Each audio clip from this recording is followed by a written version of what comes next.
ഇപ്പൊ ആയിട്ടുണ്ട്. ഇതിന്റെ ഇൻഗ്രീഡിയൻസ് അമ്മച്ചി പറഞ്ഞുതരും. അതിന് ചക്ക അടുപ്പ് വെച്ച് വഴന്ന് വരുമ്പോൾ പാലൊഴിക്കണം. പാലൊഴിച്ച് ചക്ക വഴന്ന് കഴിയുമ്പോൾ ശർക്കര ഒഴിക്കണം. ശർക്കര ഒഴിച്ച് അതിങ്ങനെ കുറിയെല്ലാം പറ്റി വരുമ്പോൾ നെയ്യ് ഒഴിക്കണം. നെയ്യ് ഒഴിച്ച് അതിങ്ങനെ ഇളക്കി അടുക്കി വെച്ച് അതിങ്ങനെ മൂപ്പിച്ച് വരുമ്പോൾ ഏലക്കായും പറങ്ങാണ്ടിയും മുന്തിരിങ്ങായും എല്ലാം ഇങ്ങനെ അതിങ്ങനെ നല്ലതായിട്ട് ഇളക്കി 3 മണിക്കൂർ ഇതിന് സമയം എടുക്കും. ഇത് എന്നിട്ട് മൂക്കുമ്പോൾ ഇത് 3 മണിക്കൂർ ഇതിൻ്റെ താമസമുണ്ട്. ഇത് വേണമെങ്കിൽ അത് കഴിഞ്ഞിട്ട് മൂത്ത് കഴിയുമ്പോൾ നമ്മൾ കയ്യിലെടുത്ത് നോക്കണം, ഉരുട്ടി നോക്കണം, കയ്യെ പിടിച്ച് പറ്റുന്നുണ്ടോ.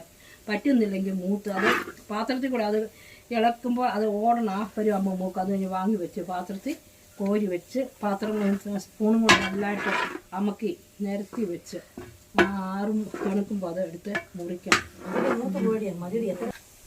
ഇങ്ങനെയാണ് ഗൈസ് ഇതുണ്ടാക്കുന്നത്. Okay bye. Like and subscribe.